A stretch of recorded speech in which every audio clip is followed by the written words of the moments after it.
Morning students, today I will teach you वर्ण और वर्णमाला। ओके, आज का हमारा हिंदी ग्रामर का टॉपिक है वर्ण और वर्णमाला। वर्ण किसे कहते हैं? भाषा में ध्वनि की जो सबसे छोटी इकाई होती है उसे क्या कहते हैं? वर्ण कहते हैं। ओके, भाषा में ध्वनि की सबसे छोटी इकाई क्या कहलाती है? वर्ण कहलाती है। हिंदी में टोटल वर्ण कितने होते हैं? 44 होते हैं। हिंदी में कुल कितने वर्ण होते हैं? 44 वर्ण होते हैं।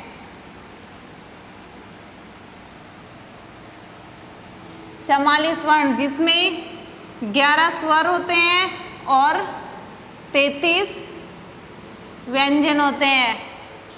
हिंदी में कुल कितने वर्ण होते हैं? 44 वर्ण होते हैं, जिसमें 11 स्वर होते हैं और 33 व्यंजन होते हैं। स्वर और व्यंजन क्या है? ये दोनों वर्ण के ही भेद है। वर्ण के कितने भेद होते हैं? वर्ण के भेद, वर्ण के कितने भेद होते हैं? वर्ण के 2 भेद होते हैं। एक तो होता है स्वर और दूसरा क्या होता है? व्यंजन। ये वर्ण के दोनों भेद हैं। ठीक है, जो 44 वर्ण होते हैं उसमें 11 तो क्या हो जाते हैं? स्वर हो जाते हैं और 33 क्या हो जाते हैं? व्यंजन हो जाते हैं। आप देखो स्वर क्या होते हैं। स्वर, पहले तो ये देखो, भाषा में ध्वनि की सबसे छोटी इकाई को क्या कहते हैं? वर्ण कहते हैं। और हिंदी में कुल कितने वर्ण होते हैं? 44 वर्ण होते हैं। लेकिन क्या होता है, इन वर्णों के और टुकड़े नहीं किए जा सकते। इन वर्णों के और टुकड़े नहीं किए जा सकते। और वर्ण को हम क्या कहते हैं? वर्ण को हम अक्षर भी कहते हैं। और वर्णों का जो निश्चित क्रम होता है वो क्या कहलाता है? वर्णमाला कहलाता है। वर्णों का जो निश्चित क्रम होता है वो क्या कहलाता है? वर्णमाला। वर्णों का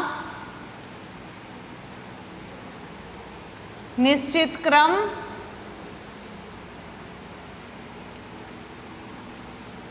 वर्णमाला कहलाता है। Is that clear? भाषा में ध्वनि की सबसे छोटी इकाई को वर्ण कहते हैं। हिंदी में कुल कितने वर्ण होते हैं? 44 वर्ण होते हैं। और इन वर्णों के और खंड या टुकड़े नहीं किए जा सकते। ओके, वर्णों का जो निश्चित क्रम होता है उसे क्या कहते हैं? वर्णमाला कहते हैं। वर्णों के भेद, वर्ण के कितने भेद होते हैं? वर्ण के 2 भेद होते हैं। एक तो होता है स्वर और एक होता है व्यंजन। स्वर कितने होते हैं? टोटल 11 होते हैं। और जो व्यंजन होते हैं वो कितने होते हैं? टोटल 33 व्यंजन होते हैं। इन दोनों को मिला के 44 वर्ण बन जाते हैं। फिर देखो स्वर। स्वर क्या होते हैं? जिन वर्णों के उच्चारण में, मतलब जिन वर्णों का उच्चारण एकदम स्वतंत्र रूप से होता है, अर्थात जिन वर्णों को बोलने के लिए हमें अन्य वर्णों की सहायता नहीं लेनी पड़ती, उन्हें क्या कहते हैं? स्वर कहते हैं। जिन वर्णों का उच्चारण, जिन वर्णों का उच्चारण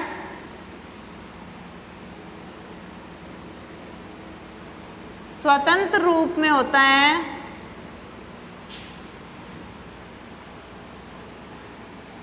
अर्थात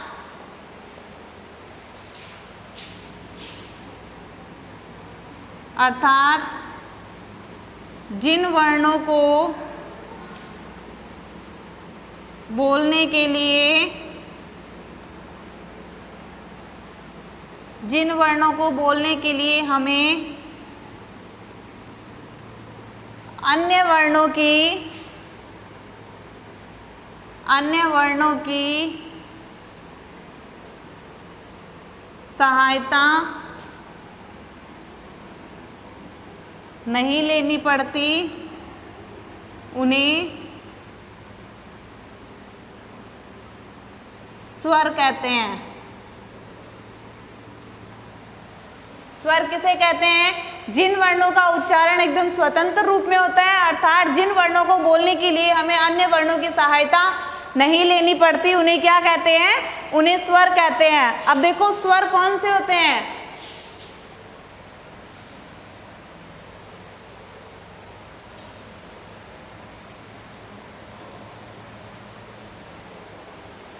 स्वर कौन से होते हैं?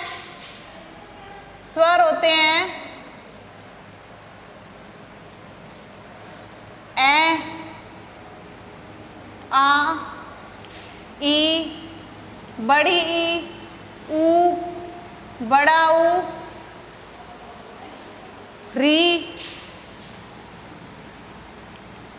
ए, आई, ओ, औ। स्वर देखो ए, आ, छोटी ई, बड़ी ई, छोटा ऊ, बड़ा ऊ, री, ए, आई, ओ और औ। ओके, ये टोटल कितने हैं? टोटल 11 है। ओके, और ये क्या है? ये स्वर है। मतलब इनको बोलने के लिए हमें किसी अन्य वर्णों की मतलब जरूरत नहीं पड़ती। उन्हें क्या कहते हैं? उन्हें स्वर कहते हैं। फिर देखो इन स्वरों की संख्या 11 होती है।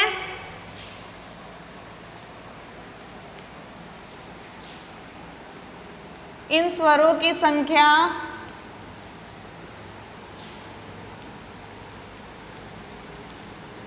11 होती है। अब देखो हम लोग ए, आ, ये सारे लिखते हैं तो उसमें हम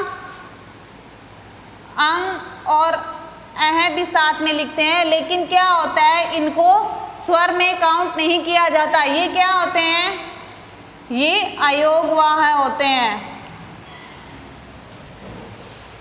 जब ए, आ, ई, ये हम लिखते हैं तो उसके साथ में हम इसको भी ऐड करते हैं ना, लेकिन इनको हम स्वर में काउंट नहीं कर सकते क्योंकि ये स्वर नहीं है। इनको क्या कहते हैं? अयोगवाह। अब आप सोच रहे होंगे कि ये अयोगवाह क्या होता है? तो अयोगवाह वो होता है मतलब जिन वर्णों को ना तो स्वर में काउंट किया जाता है ना ही व्यंजन में काउंट किया जाता है, वो क्या कहलाता है?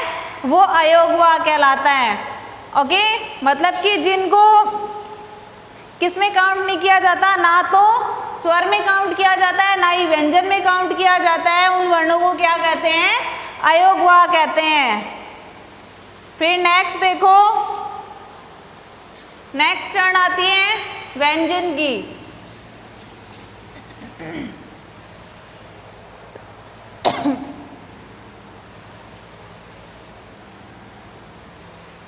नेक्स्ट व्यंजन।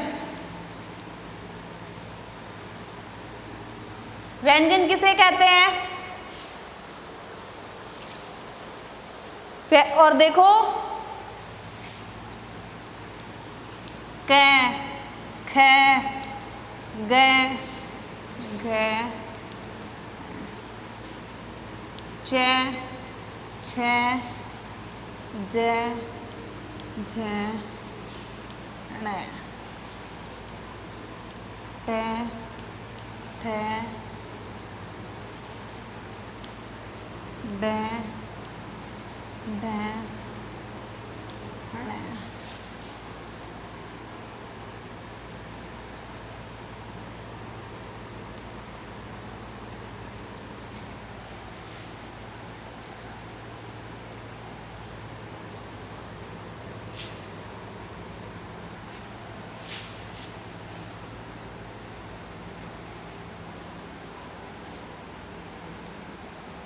ये र, ल, व, श, स,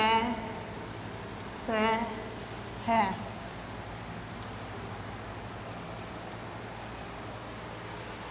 व्यंजन, व्यंजनों की संख्या कितनी होती है? व्यंजनों की संख्या कितनी होती है?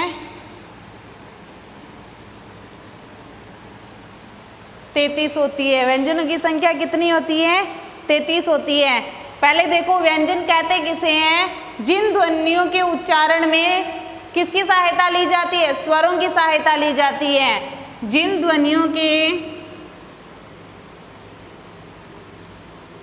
ध्वनियों के उच्चारण में स्वरों की सहायता ली जाती है,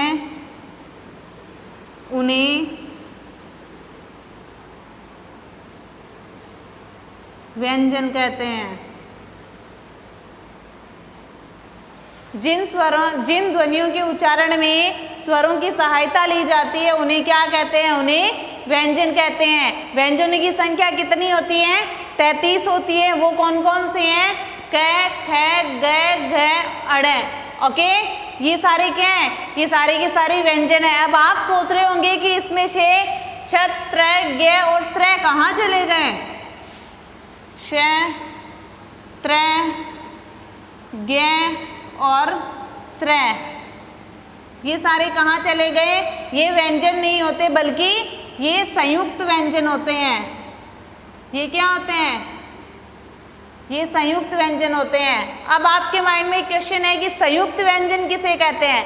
तो पहले तो ये देखो कि व्यंजन क्या होते हैं? जिन ध्वनियों के उच्चारण में स्वरों की सहायता ली जाती है उन्हें व्यंजन कहते हैं। यानी कि जब इनको हम लिखते हैं तो ये इनको लिखने के लिए हमें किसकी जरूरत पड़ती है? स्वरों की जरूरत पड़ती है। ओके, जैसे क, देखो एग्जाम्पल से बताती हूँ। जैसे क हो गया, क, अब इसके नीचे क्या लगा हुआ है? हलंत लगा हुआ है। ठीक है, अब हम इसमें स्वर ऐड कर देते हैं तो ये क्या बन जाता है? पूरा का पूरा क बन जाता है। ठीक है, तो क्या हो गया कि मतलब इसको लिखने के लिए हमें किसकी जरूरत पड़ती है? स्वर की जरूरत पड़ती है, तब जाके ये क्या बनता है? ये पूरा व्यंजन बनता है, वरना इसके बिना ये अधूरा होता है। स्वर के बिना ये क्या होता है? व्यंजन अधूरा होता है। स्वर के बिना हम व्यंजन को राइट नहीं कर सकते। संयुक्त व्यंजन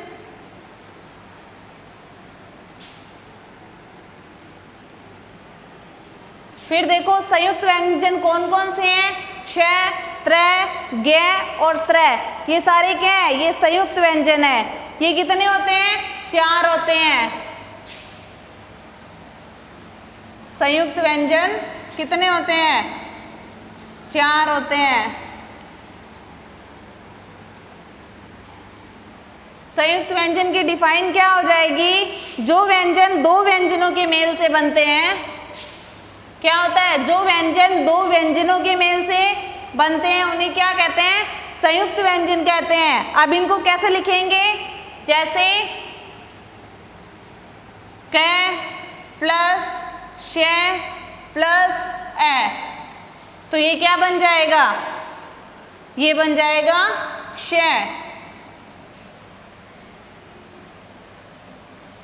ये देखो संयुक्त व्यंजन कौन से होते हैं? जो दो व्यंजनों के मेल से और उसमें एक स्वर को जोड़ा जाता है तब बनते हैं। ठीक है, मतलब कि दो व्यंजनों के मेल से बनने वाले को क्या कहते हैं? संयुक्त व्यंजन कहते हैं। क के नीचे हलंत लगा हुआ है, मतलब कि वो आधा है। प्लस श हो गया, वो उसके नीचे भी हलंत लगा हुआ है, इसका मीन्स ये आधा है और इसमें हम स्वर को ऐड कर देते हैं तो ये क्या बन जाता है? श बन जाता है। तो इसे क्या कहते हैं? संयुक्त व्यंजन कहते हैं। इसी तरीके से ये चारों बन जाते हैं।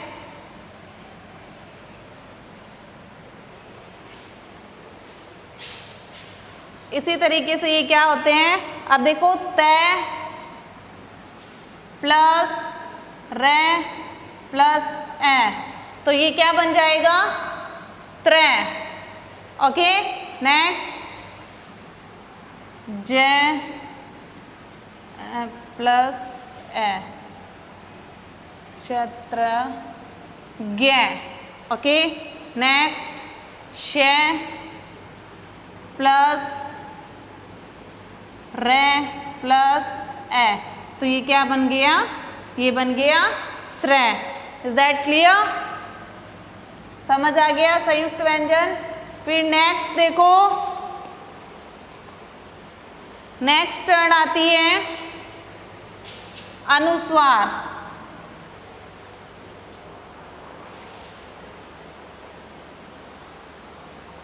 जो सिंपल व्यंजन होते थे उसमें स्वर को ऐड करने से वो बन जाते थे, लेकिन जो संयुक्त व्यंजन होते हैं उनमें क्या होता है? दो व्यंजनों को ऐड करने पे ही बनते हैं। फिर नेक्स्ट टर्न आती है अनुस्वार। अनुस्वार क्या होते हैं? अनुस्वार अयोगवाह के प्रकार होते हैं। जैसे अयोगवाह कौन से थे? मैंने आपको बताया था अंग, और ये बताया था ना मैंने, ये क्या होते हैं? अयोगवा। अयोगवा ना तो स्वर होते हैं ना ही व्यंजन, इनको हम स्वर ये ना तो स्वर होते हैं और ना ही व्यंजन होते हैं, ठीक है। तो देखो फर्स्ट है अनुस्वार। अनुस्वार, अनुस्वार किसे कहते हैं? जो इसके ऊपर ये डॉट लगी हुई है, ये क्या है? ये अनुस्वार है। ये क्या है? ये अनुस्वार है। Is that clear? इसका उच्चारण नाक से किया जाता है। इसका उच्चारण किससे किया जाता है? नाक से किया जाता है। इसका उच्चारण नाक से किया जाता है। अनुस्वार किसको बोलते हैं? जो किसी शब्दों पे ऊपर डॉट लगा हुआ होता है उसको अनुस्वार बोलते हैं। और इसका उच्चारण किससे किया जाता है? नाक से किया जाता है। जैसे रंग, ठीक है, अंग, तो इसका उच्चारण किससे हुआ? नाक से हो गया। फिर सेकंड आता है अनुनासिक।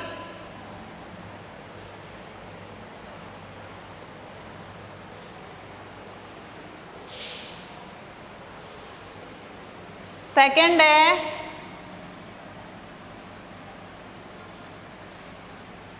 अनुनासिक। ये क्या होता है? जो शब्दों पे हम चंद्र बिंदु लगाते हैं वो क्या होती है? उसको अनुनासिक बोलती है। इस चंद्र बिंदु को बोलते हैं, ठीक है। इसका उच्चारण किससे किया जाता है? गले और नाक दोनों से किया जाता है। इसका उच्चारण गले व नाक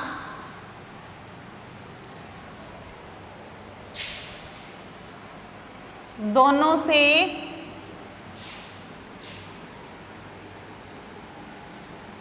किया जाता है। अनुनासिक चंद्र बिंदु को कहते हैं। इसका उच्चारण गले व नाक दोनों से किया जाता है। जैसे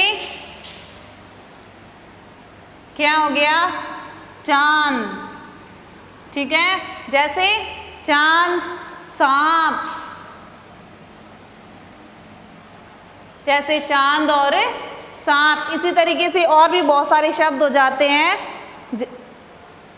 फिर नेक्स्ट टर्न आती है विसर्ग की।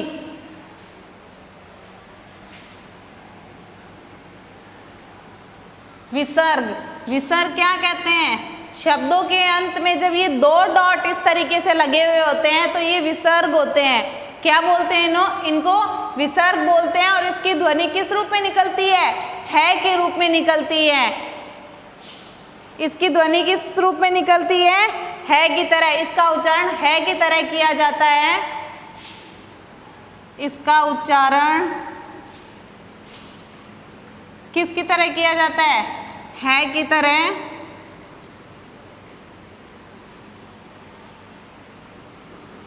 है की तरह किया जाता है। इसका उच्चारण है की तरह किया जाता है। जैसे जैसे प्रातः है, जैसे प्रातः है। सेकंड आता है अतः। अब हम इसको अत थोड़ी बोलेंगे तो ये क्या हो जाएगा? अतः है। तो लास्ट में किसकी ध्वनि आ रही है की ध्वनि आ रही है। तो ये क्या हो गया? ये हो गया विसर्ग। Is that clear? Next turn आती है द्वित्व व्यंजन। अब देखो द्वित्व व्यंजन कौन से होते हैं? द्वित्व व्यंजन वो होते हैं जब एक ही व्यंजन दो बार आता है लेकिन एक बार वो आधा होता है और एक बार वो पूरा आता है। जब एक ही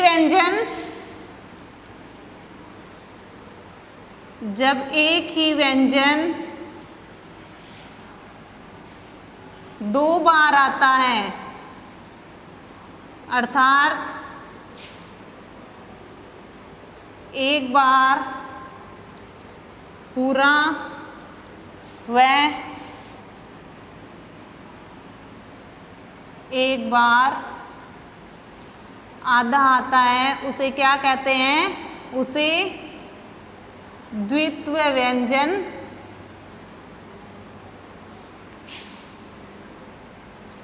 कहते हैं। द्वित्व व्यंजन कौन से होते हैं? जब एक ही व्यंजन दो बार आता है, इट मीन्स क्या है कि एक बार तो वो पूरा आता है और एक बार वो आधा आता है, उसे क्या कहते हैं? उसे द्वित्व व्यंजन कहते हैं। जैसे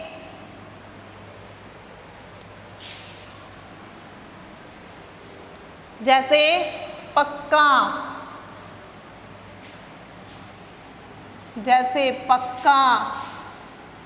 कच्चा, तो इसमें क्या आ रहे हैं? ये दो बार व्यंजन आ रहे हैं, लेकिन एक बार तो वो क्या है? आधा है और एक बार वो पूरा आ रहा है, इसीलिए इसको क्या कहते हैं? इसे द्वित्व व्यंजन कहते हैं। Is that clear? नेक्स्ट, वर्ण विच्छेद।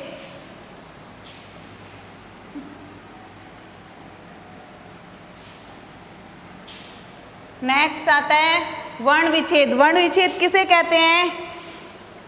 किसी शब्द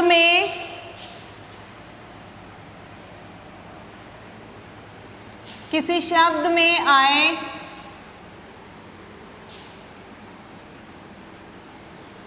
वर्णों को, किसी शब्द में आए वर्णों को अलग करना क्या कहलाता है? वर्ण विच्छेद कहलाता है।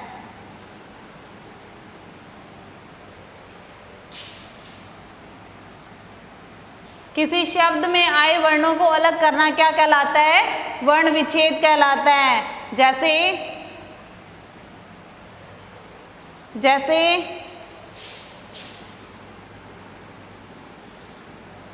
अब देखो भालू, तो भालू को अलग करो, भै, तो इसके नीचे क्या लग गया? हलंत प्लस ए, इसके साथ स्वर जोड़ दिया, ये बन गया भै। फिर लू, इसको अलग करना है तो क्या हो जाएगा? ले प्लस बड़ाऊ, ये व्यंजन हो गया इसके साथ। अब देखो भै प्लस ए प्लस ले, हलंत लगा हुआ है, इट मीन्स ये दोनों आधे हैं, इनके साथ स्वर जोड़ने पे ये पूरे हो जाते हैं, तो भै प्लस ए, तो ये क्या बन गया? भै प्लस आ, भै प्लस आ प्लस ले प्लस ऊ, ओके। इसके नीचे हलंत लगा हुआ है, इट मीन्स ये आधा है, इसके साथ अगर हम आ जोड़ देंगे तो वो क्या हो जाएगा? भा, और ले के साथ में हम ऊ जोड़ देंगे तो ये क्या बन जाएगा? भालू। Is that clear? समझ में आ गया? देखो वर्ण और वर्णमाला, वर्ण क्या होते हैं? मतलब भाषा की जो सबसे छोटी इकाई होती है, भाषा में जो ध्वनि होती है उसकी जो सबसे छोटी इकाई होती है वो क्या होती है? वो वर्ण होती है, और इसके टुकड़े नहीं किए जा सकते। और वर्णों को हम क्या कहते हैं? हम उसको अक्षर भी कहते हैं, और वर्णों का जो निश्चित क्रम होता है वो क्या कहलाता है? वो वर्णमाला कहलाता है। हिंदी में टोटल वर्ण कितने हैं? 44 हैं, जिसमें 11 स्वर होते हैं और 33 व्यंजन होते हैं। समझ आ गया? 11 स्वर मैंने आपको बताए थे कौन कौन से होते हैं, और फिर जो ए और अंग होता है वो दोनों क्या होते हैं? वो अयोगवाह होते हैं, जिनकी गिनती ना तो स्वरों में की जाती है और ना ही व्यंजन में की जाती है। Is that clear? फिर टर्न आती है व्यंजन की, जिन ध्वनियों की स्वर का मैंने बताया था, जिन वर्णों का उच्चारण स्वतंत्र रूप से होता है, अर्थात किसी अन्य वर्णों की सहायता नहीं ली जाती, उसे क्या कहते हैं? स्वर कहते हैं। हिंदी में स्वर कितने होते हैं? 11 स्वर होते हैं, और वो दो कौन से थे? अंग और है, वो दोनों अयोगवाह थे, और अयोगवाह की गिनती ना तो स्वरों में होती है ना ही व्यंजन में होती है। फिर टर्न आती है व्यंजन की। व्यंजन किसे कहते हैं? जिन ध्वनियों के उच्चारण में किसकी सहायता ली जाती है? स्वरों की सहायता ली जाती है, उन्हें व्यंजन कहते हैं। टोटल व्यंजन कितने थे? 33 थे। फिर मैंने आपको बताया था छ, त्र, ज्ञ और श्रय, ये किस में काउंट होते हैं? ये संयुक्त व्यंजन में काउंट होते हैं, क्योंकि ये दो व्यंजनों के मेल से मिलकर बना हुआ होता है। Is that clear? फिर मैंने आपको अयोगवा के प्रकार बताए थे, जो कौन सा था, अनुस्वार। अनुस्वार किसको बोलते हैं, हम उस डॉट को बोलते हैं, ठीक है, और इसका उच्चारण नाक से किया जाता है। अनुनासिक चंद्र बिंदु होता है और जिसका उच्चारण गले और नाक दोनों से किया जाता है। फिर टर्न आई थी विसर्ग की। विसर्ग किसे कहते हैं, जब शब्दों के लास्ट में जो दो डॉट लगाए जाते हैं और जिसकी ध्वनि है के रूप में होती है, उसे विसर्ग कहते हैं। फिर टर्न है द्वित्व व्यंजन, जब एक ही व्यंजन दो बार आता है, अर्थात वो एक बार तो पूरा आता है और दूसरी बार वो आधा आता है, उसे क्या कहते हैं, द्वित्व व्यंजन कहते हैं, जैसे पक्का और कच्चा। फिर नेक्स्ट वर्ण विच्छेद, किसी शब्द में आए वर्णों को अलग करना क्या कहलाता है, वर्ण विच्छेद कहलाता है। Okay, your topic is complete. Now note down your homework.